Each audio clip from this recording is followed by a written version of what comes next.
قیامت کی چھوٹی چھوٹی نشانیاں رسول اللہ صلی اللہ علیہ وسلم کی فرمائی ہوئی حدیث میں آئی ہیں۔ لوگ خدائی مال کو اپنی ملک سمجھنے لگے گے، یعنی کہ مال اللہ تعالیٰ کا ہوگا، مال غنیمت ہے یا دوسرا، یا زکوٰۃ کا مال ہے یا بیت المال ہے، اس سے زکوٰۃ ہے، یہ لوگ اپنا مال سمجھنے شروع کر دیتے ہیں۔ جس طرح آج کل کے سیاستدان سارے زکوٰۃ کمیٹیاں بنائی ہوئی ہیں، سوشل کمیٹیاں بنائی ہوئی ہیں محلے کی، لیکن وہ مال سارا ذاتی اپنا سمجھ کے اپنی گاڑیاں اپنے بنگلے لینے شروع کر دیتے ہیں۔ یا بہت سارے ایسے فاؤنڈیشن والے ادارے ہیں جہاں پہ وہ صدقہ خیرات کے پیسے آتے ہیں لوگوں کے پاس، لیکن اس کو وہ اپنا ذاتی مال سمجھ کے اس کو رفع کر دیتے ہیں۔ دوسری نشانی میں اللہ کے رسول و شاہ مت کہ زکوٰۃ کو ڈنڈا کی طرح پالی سمجھیں گے، یعنی کہ زکوٰۃ ہے نا، اس کو لوگ دیتے وقت ڈریں گے کہ میں زکوٰۃ کہاں سے ادا کروں گے، بہت مشکل ہے 2.5% نکالنا، حالانکہ وہ ویسے کہ سارا کا سارا لوٹا جائے، ڈکیٹ آ کے ڈاکو آ کے سارا مال لے جائے تو وہ راج پڑے گا، لیکن اللہ کے لیے ان کو نکالنا بہت مشکل لگے گا، اور امانت کو اپنا مال سمجھیں گے۔ کوئی بندہ ان کے پاس امانت کو ہوتا ہے، مثال کے طور پہ کوئی اسکول کسی کو دے دیا، کوئی ادارہ دے دیا، کوئی دفتر دے دیا، کسی کو دکان دے دی،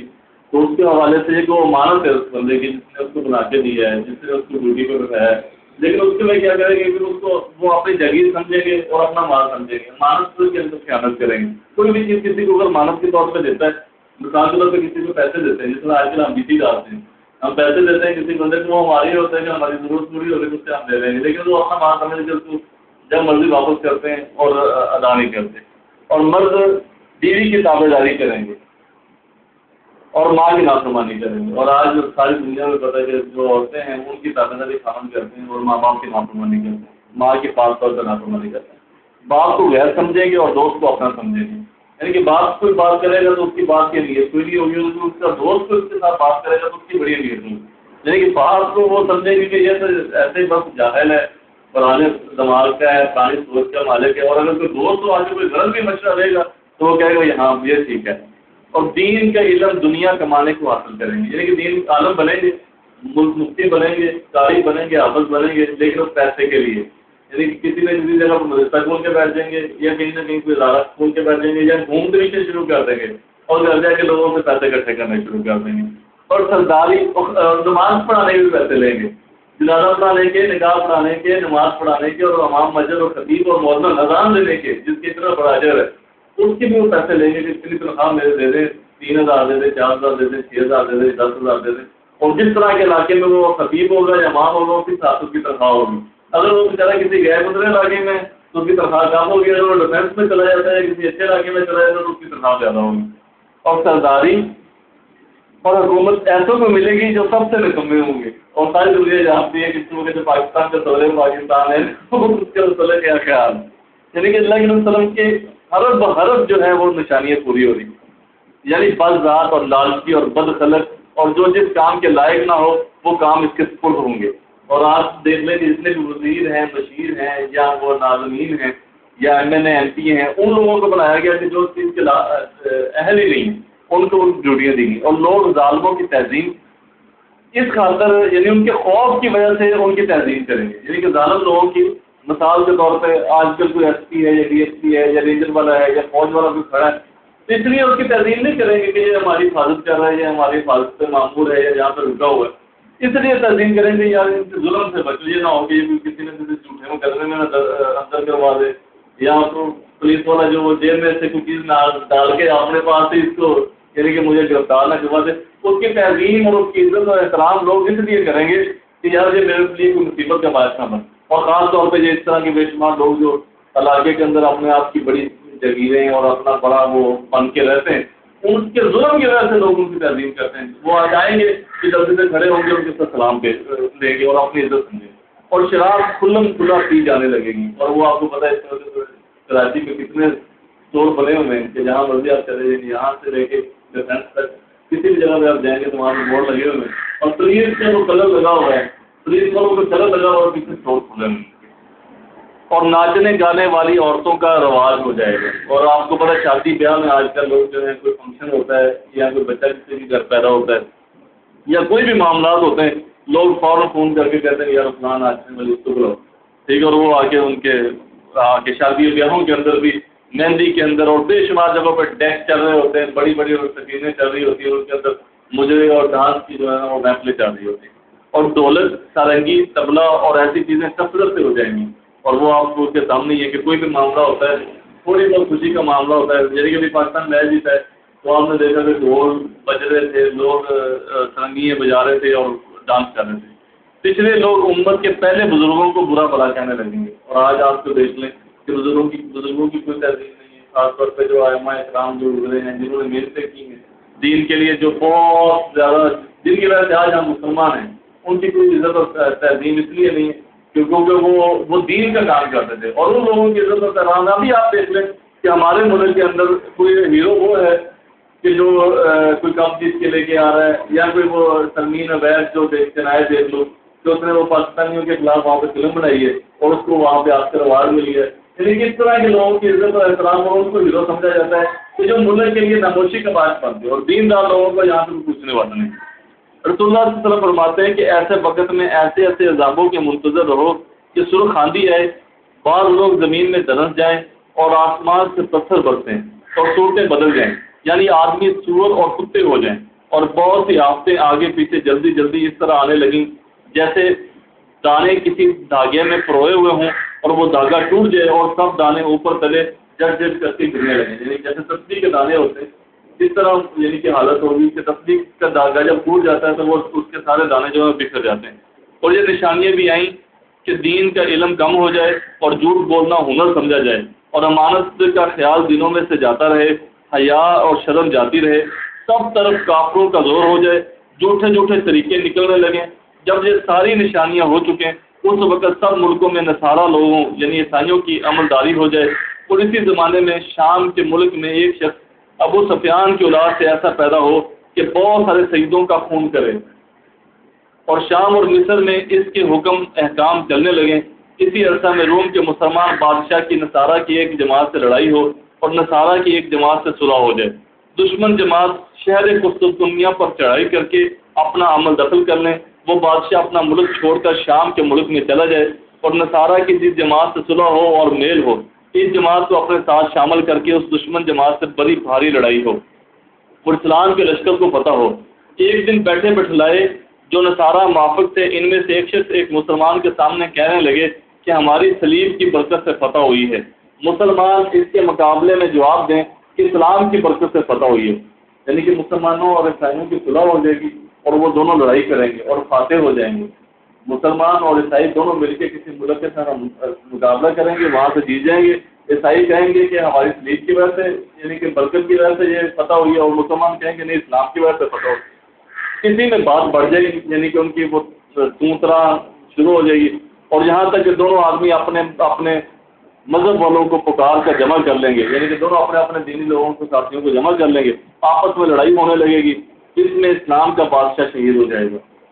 جو مسلمانوں کا بادشاہ ہوگا وہ اس میں شہید ہو جائے گا. اور شام کے ملک میں بھی نصارہ کا عمل دخل ہو جائے گا. یعنی کہ شام جو ملک اسلامیوں کا تھا, مسلمانوں کا تھا, وہاں پہ بھی عیسائیوں کا جو ہے وہ عمل دخل شروع ہو جائے گا. اور یہ نصارہ اس دشمن جماعت سے صلح کر لیں اور بچے خطے مسلمان مدینہ کو چلے جائیں اور خیبر کے پاس تک نصارہ کی عملداری ہو جائے. اس وقت مسلمانوں کو فکر ہو کہ اس تمام مہدی علیہ السلام کو تلاش کرنا چاہیے تاکہ ان مصیبتوں سے جان چھوٹے. اس وقت حضرت تمام مہدی علیہ السلام مدینہ منورہ میں ہوں گے, اور اس ڈر سے کہیں حکومت کے لیے میرے سر نہ ہوں, یعنی کہ حکومت کے ڈر کی وجہ سے حکومت کہیں مجھے ختم نہ کر دے, مدینہ منورہ سے مکہ معظمہ کو چلے جائیں گے. اور اس زمانے کے ولی جو ابدال کا درجہ رکھتے ہیں سب حضرت امام علیہ السلام کی تلاش میں ہوں گے. بعض لوگ جھوٹ موٹ کی دعویٰ نادی ہونے کا کرنا شروع کر دیں گے. غرض امام خانہ کعبہ کا طواف کرتے ہوں گے اور حضرت حجر اسود اور مقام ابراہیم کے درمیان میں ہوں گے, اور بعض نیک لوگ ان کو پہچان لیں گے اور ان کو زبردستی گھیر کر ان سے حاکم بنانے کی بحث کر لیں گے. اسی بحث میں ایک آواز آسمان سے آئے گی جس کو سب لوگ جتنے وہاں موجود ہوں گے سنیں گے. وہ آواز یہ ہوگی یہ اللہ تعالیٰ کے خلیفہ یعنی حاکم بنائے ہوئے امام مہدی ہیں. تمام کے ظہور سے بڑی نشانیاں قیامت کی شروع ہوتی ہیں. غرض جب آپ کی بیعت کا قصہ مشہور ہوگا تو مدینہ منورہ میں جو فوجیں مسلمانوں کی ہوں گی وہ مکہ چلی جائیں گی, اور ملک شام اور عراق اور یمن کے جتنے لوگ اولیاء اللہ اور دوسرے جتنے بھی لوگ نیک لوگ ہیں آپ کی خدمت میں حاضر ہوں گے, اور عرب کی بہت ساری فوجیں اکٹھی ہو جائیں گی. جب یہ خبر مسلمانوں میں مشہور ہوگی ایک شخص خراسان سے تمام کی مدد کے واسطے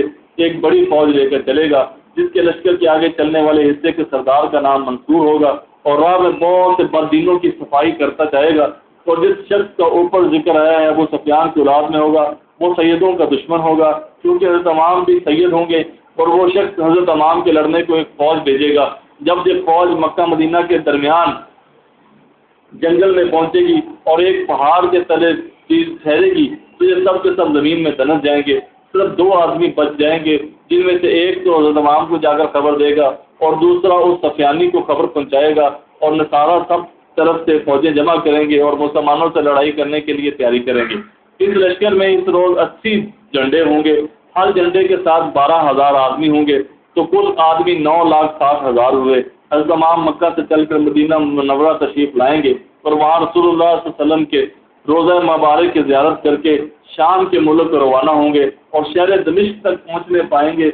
کہ وہاں دوسری طرف سے نصارہ کی فوج مقابلہ میں آ جائے گی۔ تمام کی فوج 3 حصے میں ہو جائے گی، ایک حصہ تو بھاگ جائے گا، ایک حصہ شہید ہو جائے گا، اور ایک حصہ کو فتح ہوگی۔ اور اس شہادت اور فتح کا قصہ یہ ہوگا کہ تمام نصارہ سے لڑنے کو لشکر تیار کریں گے، اور بہت سے مسلمان آپس میں قسمیں کھائیں گے کہ بے فتح کیے ہوئے نہ ہٹیں گے، بس سارے آدمی شہید ہو جائیں گے، صرف تھوڑے سے آدمی بچیں گے جن کو لے کر تمام مہدی اپنے لشکر میں چلے آئیں گے۔ اگلے دن پھر اسی طرح کا قصہ ہوگا، قسم کھا کر جائیں گے اور تھوڑے سا بچ کے واپس آ جائیں گے۔ تیسرے دن پھر ایسا ہوگا، آخرکار چوتھے روز یہ تھوڑے سے آدمی مقابلہ کریں گے اور اللہ تعالیٰ ان کو فتح دے دیں گے۔ پھر کافروں کے دماغ میں حوصلہ حکومت کا نہ رہے گا اور حضرت امام مہدی ملک کا بندوبست شروع کر دیں گے، سب طرف فوجیں روانہ کریں گے اور خود ان سارے کاموں سے نمٹ کر قسطنطنیہ فتح کرنے کو چلیں گے۔ جب دریائے روم کے کنارے میں پہنچیں گے تو بنو حساق کے 70,000 آدمیوں کو کشتیوں پر سوار کر کے اس شہر کے فتح کرنے کے واسطے تجویز کریں گے۔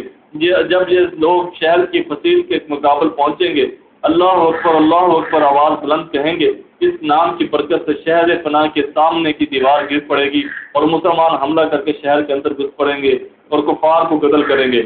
خوب انصاف اور قاعدے سے ملک کا بندوبست کریں گے۔ حضرت امام مہدی جب یہ بیعت ہوئی تھی اس وقت سے اس فتح تک 6 سال یا 7 سال کی مدت گزرے گی۔ حضرت امام مہدی یہاں کے بندوبست میں لگے ہوں گے کہ جھوٹی خبر مشہور ہوگی کہ یہاں کیا بیٹھے ہو، وہاں شام میں دجال آ گیا ہے اور تمہارے خاندان میں فتنہ فساد پیدا کر رہا ہے۔ اس خبر پر حضرت امام مہدی علیہ السلام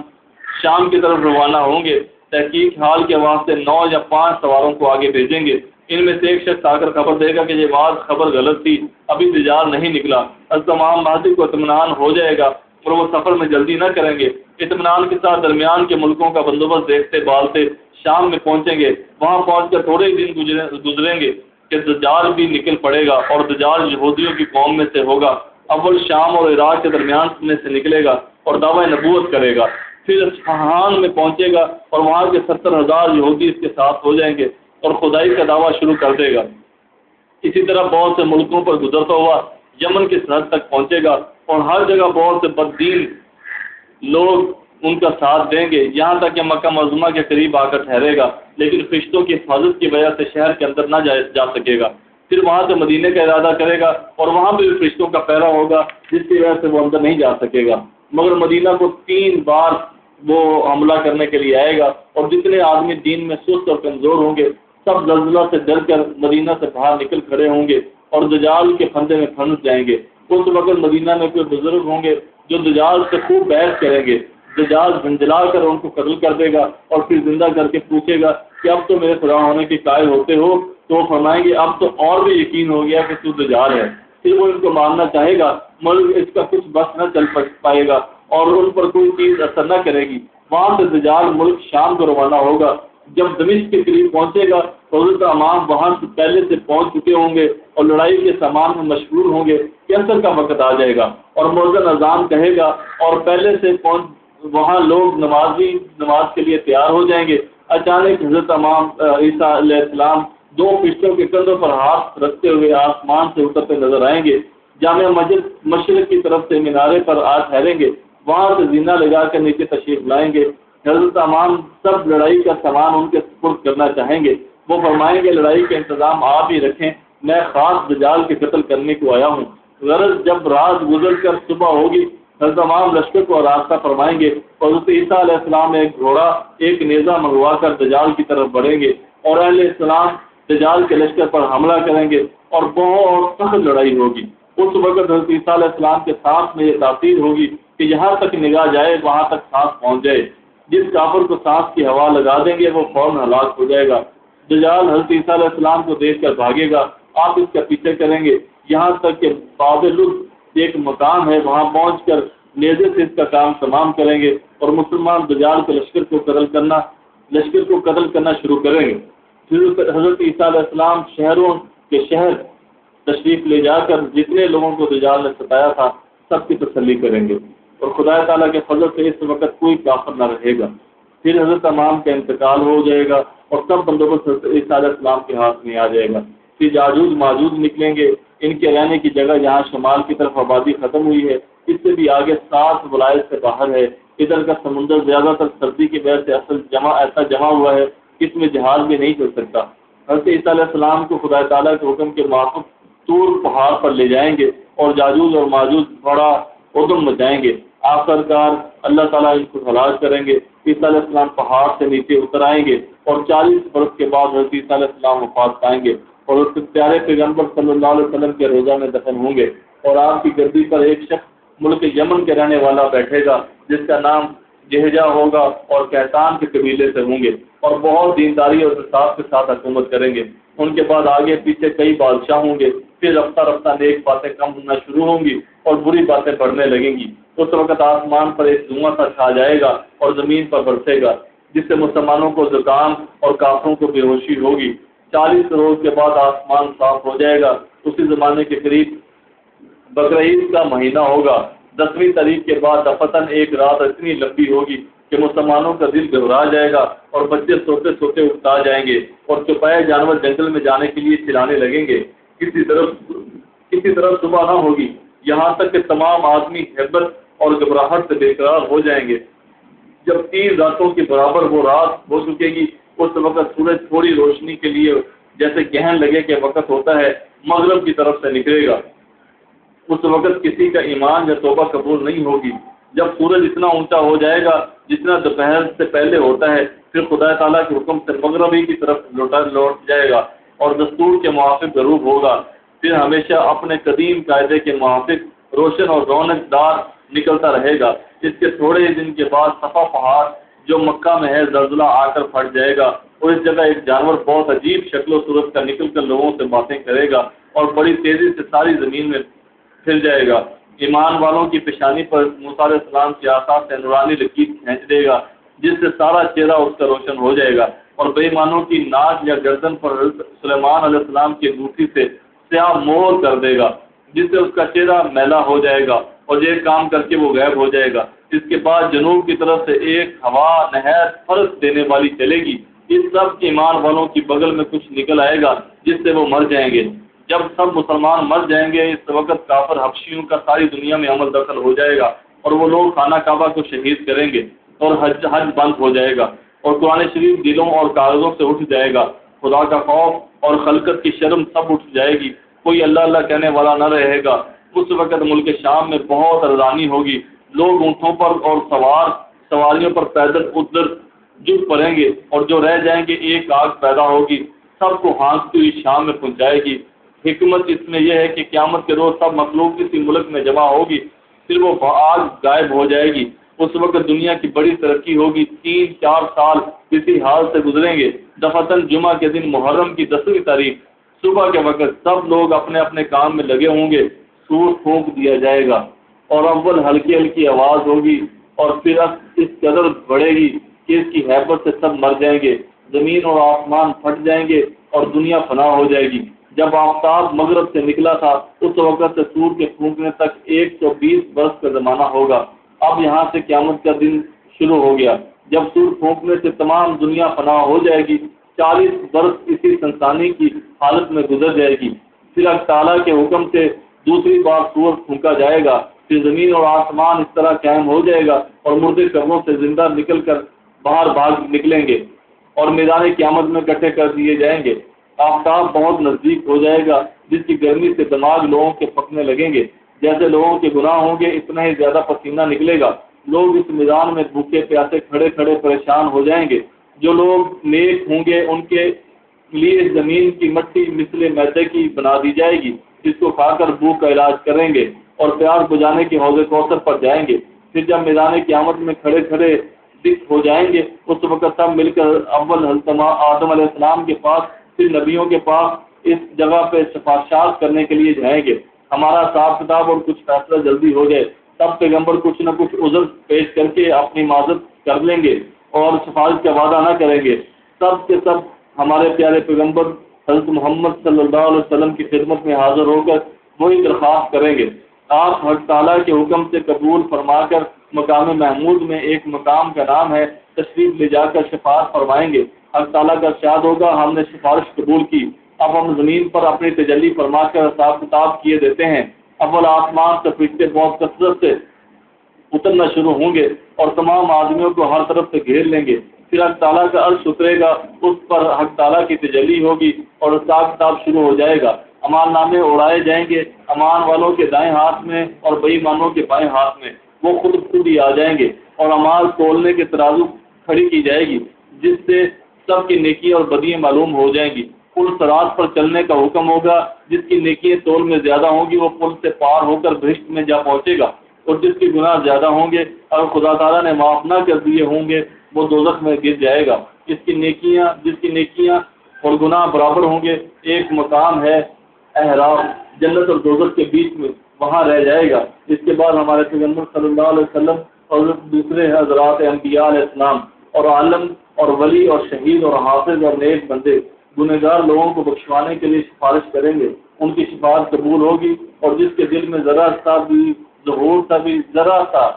ایمان بھی باقی ہوگا وہ دوزخ سے نکال کر بہشت میں داخل کر دیا جائے گا۔ اسی طرح جو لوگ اعراف میں ہوں گے وہ بھی آخر جنت میں داخل کر دیے جائیں گے، اور دوزخ خالی وہی لوگ رہ جائیں گے جو بالکل کافر اور مشرک تھے، اور ایسے لوگوں کو کبھی دوزخ سے نکلنا نصیب نہ ہوگا۔ جب سب جنتی اور دوزخی اپنے اپنے ٹھکانے ہو جائیں گے، اس وقت اللہ تعالیٰ دوزخ اور جنت کے بیچ میں موت کو ایک مینڈے کی صورت پر ظاہر کر کے سب جنتیوں اور دوزخیوں کو دکھلا کر اس کو ذبح کرا دیں گے اور فرمائیں گے کہ اب نہ جنتیوں کو موت آئے گی نہ دوزخیوں کو آئے گی، سب کو اپنے اپنے ٹھکانے پر ہمیشہ کے لیے رہنا ہوگا۔ اس وقت نہ جنتیوں کی خوشی کی کوئی حد ہوگی اور نہ دوزخیوں کے صدمے اور رنج کی کوئی انتہا ہوگی۔